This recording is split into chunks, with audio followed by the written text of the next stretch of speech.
Bienvenidos una vez más a Basket 365. Soy Denis y en el vídeo de hoy vamos a hablar un poco del estado actual de los playoffs, ahora que ya llevamos un par de partidos en la mayoría de series.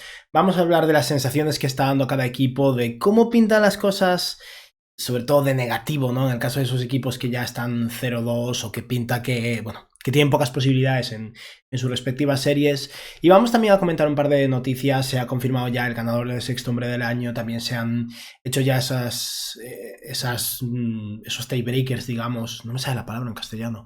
Pero bueno, ya se ha aclarado qué posición tendrá cada equipo en el draft, aparte de la lotería, que tendrá lugar el 12 de mayo. Tenía en la cabeza 15 de mayo y el otro día leí que era el 12 y no sé. O me lié o cambiaron la fecha, pero bueno, 12 de mayo será la lotería del draft. Pero vamos, hoy tenemos un popurrí de noticias y de cosas de las que hablar, que es algo que siento que hago poco y que tal vez debería hacer más. Y nada, si estáis aquí, me imagino que es porque os interesa la NBA, así que os animo a que suscribáis, dadle a like al vídeo, que se agradece un montón, comentadme debajo lo que opinéis y hacedme preguntas, que al final de cada vídeo siempre respondo una pregunta de un vídeo anterior.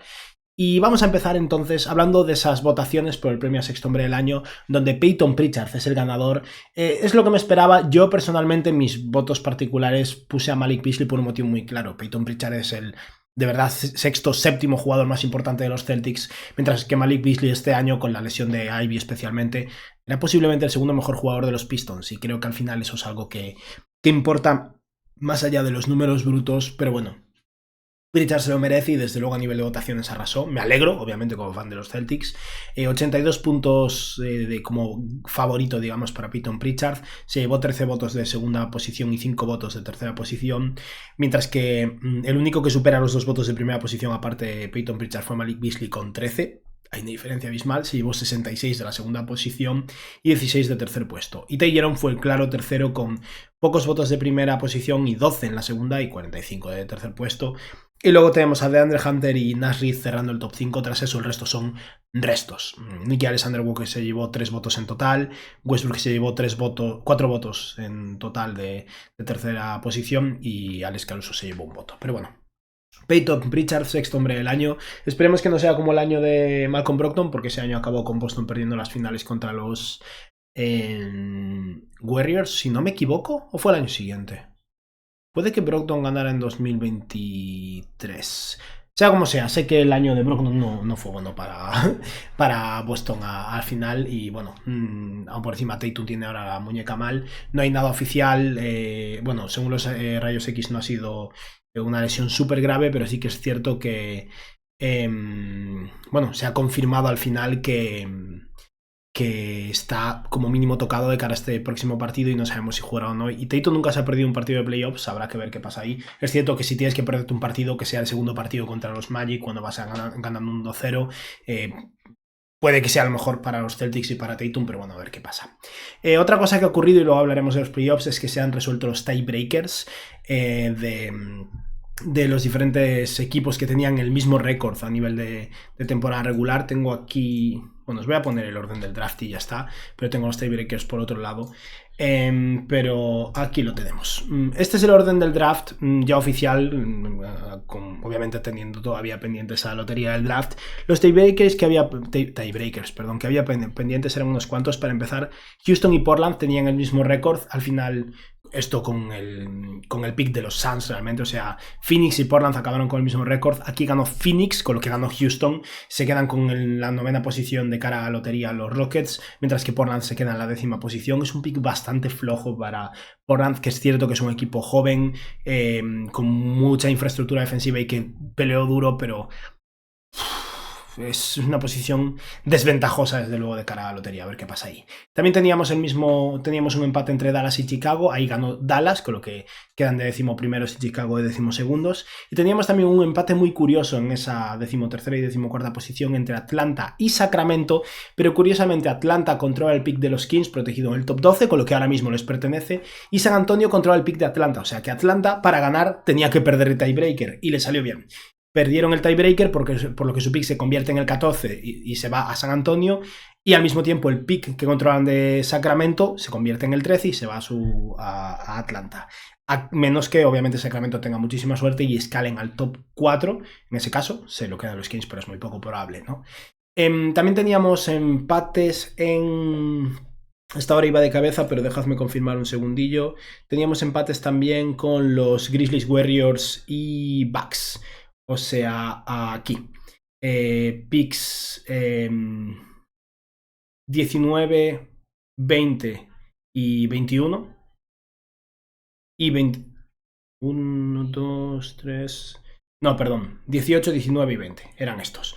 O sea, el pick de Memphis, el de Milwaukee y el de Golden State. El tiebreaker lo ganaron los Grizzlies, pero ese pick le pertenece a Washington. O sea que Washington, al final, por comerse ese salario, Marcus Smart se lleva el pick 18, que está súper bien. Y al momento de ese intercambio, los Grizzlies eran uno de los mejores equipos en la conferencia oeste y parecía que iba a ser un pick 20 y algo, pero les ha salido muy bien al final. Los Nets, que controlaban el pick de Milwaukee, se llevan el pick 19. Y los Heat, que por el intercambio de Jimmy Butler tenían el pick de los Warriors, se llevan el pick 20, o sea que son los más perjudicados ahí. Y luego había un cuádruple empate entre Lakers, Pacers, Clippers y Nuggets, con ese puesto del 22 al 25, donde Atlanta ha vuelto a ganar. Los Hawks ganaron 2 veces la lotería, digamos, no la buena, pero bueno, ganaron aquí los tiebreakers, se quedan en el pick 13. Y de entre este rango del 22 al 25, los Lakers, que su pick le pertenece a Atlanta por el intercambio de DeJounte Murray por Dyson Daniels, ganaron, con lo que Atlanta se lleva el pick 22. Indiana, que tiene su propio pick, se queda con el 23. El pick de los Clippers, que pertenece a Oklahoma, será el 24. Y los Magic han perdido con ese pick de Denver, que será el 25. Tenían ese rango, esa opción de, o ese abanico de 4 posibles picks. Y bueno, Orlando el más perjudicado y Atlanta ha salido el más beneficiado ahí con diferencia. Y dicho esto, ya llevamos un rato hablando de estas cosillas. Vamos a hablar un poquillo del estado de las series. Tampoco quiero dedicarle mucho tiempo a esto, pero los Knicks han perdido, bueno, perdón, los Pistons han ganado el segundo partido contra los Knicks. La serie está 1-1 yéndose a Detroit. Esto es una notición para los Pistons después de derrumbarse al final del primer partido y permitir ese parcial 21-0. Yo sigo creyendo que los Knicks tienen las de ganar. Sería una catástrofe, en mi opinión, que New York no gane esta serie, con la diferencia de experiencia y de profundidad en este momento en la plantilla. Pero Keith está siendo imparable y eso, se han marcado un 194 hace un par de días y bueno, habrá que ver qué pasa en ese partido 3. Básicamente, si en el partido 3 o 4 Detroit defiende en su casa, se ponen 1-3, la cosa se pone muy complicada para New York. Pero creo que los Knicks serán capaces de darle la vuelta a la situación. En ese último partido, lo que más destacó es la desaparición de Karl Anthony Towns. Un poco estilo Jaylen Brown, desapareció en la segunda mitad del partido. Tiró, no recuerdo ahora, creo que solo 11 veces en total. Y es muy poco para un jugador con el talento ofensivo de Karl Anthony Towns, que fue de hecho espectacular en su primer partido a nivel ofensivo. Y hablando de espectacular, los Clippers consiguieron también ese 1-1 contra los Nuggets. El primer partido se les escapó de entre las manos, el segundo no permitieron que se escapara, 105-102. Esta serie promete 2 finales muy ajustados. Un Kawhi espectacular que anotó 39 puntos y se van a Los Ángeles con ventaja ahora mismo, ¿no? Y con posibilidades de realmente poner una situación complicada a los Nuggets, a ver cómo responden en ese partido 3. Y en las jornadas de ayer no fue tan interesante. Bueno, hubo un partido muy interesante, el Timberwolves Lakers. Los Bucks volvieron a perder contra Indiana va 2-0. Esta vez ya con Damian Lillard de vuelta, se esperaba que volviera al partido 3. Creo que aceleró bueno, no sé si por el beef que hay ahí con Haliburton, que yo no sé de dónde ha salido, supongo que de Haliburton haciéndolo de Dame Time hace, creo que el año pasado. Pero eso, los Bucks han perdido 115-123. He de decir que este partido estaba siendo, no una paliza, pero un partido relativamente cómodo de Indiana y al final Milwaukee apretó mucho. El partido se puso realmente tenso y bueno, Nembhard selló con un triple y clave y bueno, consiguieron mantener la ventaja a los Pacers y se van a Milwaukee con ese 2-0 a favor. Yo creo que Indiana es demasiado equipo para los Bucks, demasiado joven, demasiado movimiento de balón para Brook López. Lillard es un muy buen jugador ofensivo que en su vuelta pues ha estado lento, es normal también, pero es muy vulnerable en defensa, también los Haliburton conste. Giannis es increíble, se marcó 34-18-7 en este partido, pero él solo no es suficiente y creo que está bastante solo al final. Me sorprendería que los Pacers no ganen al menos uno de los 2 partidos en Milwaukee. Si Milwaukee sale 2-2 de casa, la cosa se pone muy diferente porque en partidos tan tensos y tan determinantes, a lo mejor Giannis es capaz de sacar pecho y sacar adelante la serie, pero los Pacers tienen todo muy de cara ahora mismo. Grizzlies Thunder no hay mucho que hablar, 2-0 y esto se acabará. Si no se acaban 4, se acaban 5. Al menos esta vez los Grizzlies pelearon. De hecho hubo un momento que se pusieron a menos de 10 y estuvieron más o menos cerca. Digamos que fue un partido donde el producto por parte de Memphis fue respetable, pero los Thunder son muy superiores. Y luego tenemos ese Timberwolves Lakers, que similar al caso del Clippers Nuggets o del Knicks Pistons, nos ofrece ya ese 1-1, la cosa se pone interesante. Un partido de muy poca anotación, pero los Lakers con un Luka espectacular, con LeBron jugando mejor, con McDaniels y Nash Reed bajando a la tierra, que es algo también que uno podía esperar un poco, ¿no? Los Lakers le han ganado a Minnesota y, bueno, es cierto que los Timberwolves hicieron el trabajo, ganaron uno de los 2 partidos en Los Ángeles, a ver qué pasa ahora en Minnesota, pero eso, al menos evitan el 0-2 los Lakers, que hubiera sido catastrófico, y a ver cómo avanza esto. Gobert volvió a tener un partido de muy poca anotación y de 20 y algo minutos, y es cierto que se notó más en cuando ni McDaniels ni Nash Reed están aportando. Randle tuvo un buen partido, Anthony Edwards, bueno, aparte de ese mate espectacular, sí que tuvo un partido bastante ineficiente desde 3, pero es que en el partido anterior todo le entró a Minnesota hasta un nivel extremo.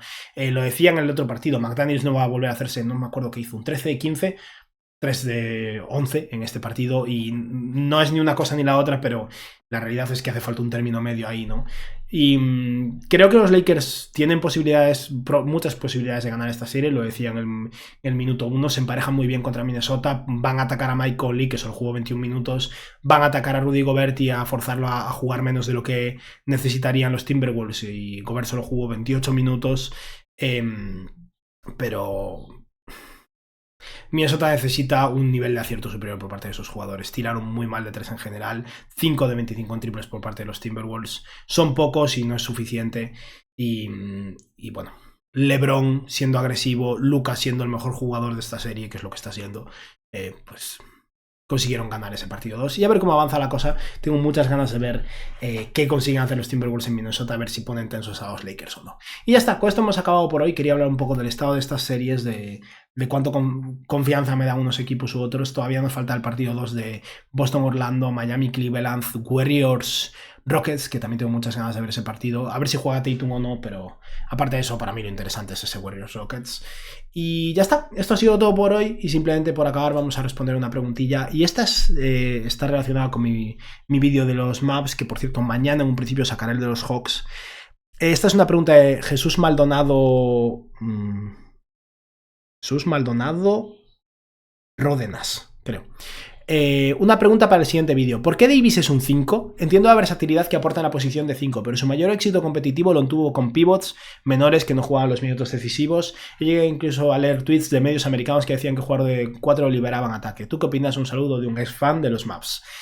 A ver, Anthony Davis puede jugar de 4 y de 5, eso es evidente y lo ha hecho a lo largo de su carrera. Para mí es evidente que Davis es un 5 porque el momento en el que más impacto tiene es jugando de pivot, porque ahí es cuando se saca a relucir esa combinación de movilidad, tamaño y fuerza física contra jugadores que generalmente o son más grandes o son más ágiles, pero no tienen ese equilibrio que tiene Anthony Davis, que es un jugador extraordinario en ese aspecto. Sí que es cierto que Davis ganó un anillo con Dwight Howard jugando de pivot, pero Dwight Howard jugaba de pivot 15-20 minutos y en los momentos importantes Anthony Davis jugaba de 5, y eso es algo que tiene sentido en cualquier caso para Anthony Davis para preservarlo un poco físicamente. Tener un pivot al lado que pueda cubrirle un poco las espaldas tiene sentido, pero para mí sigo considerando a Anthony Davis un pivot cuando para mí lo lógico es que juegue 10 minutos de ala pivot y el resto del tiempo de 5 porque lo necesitas.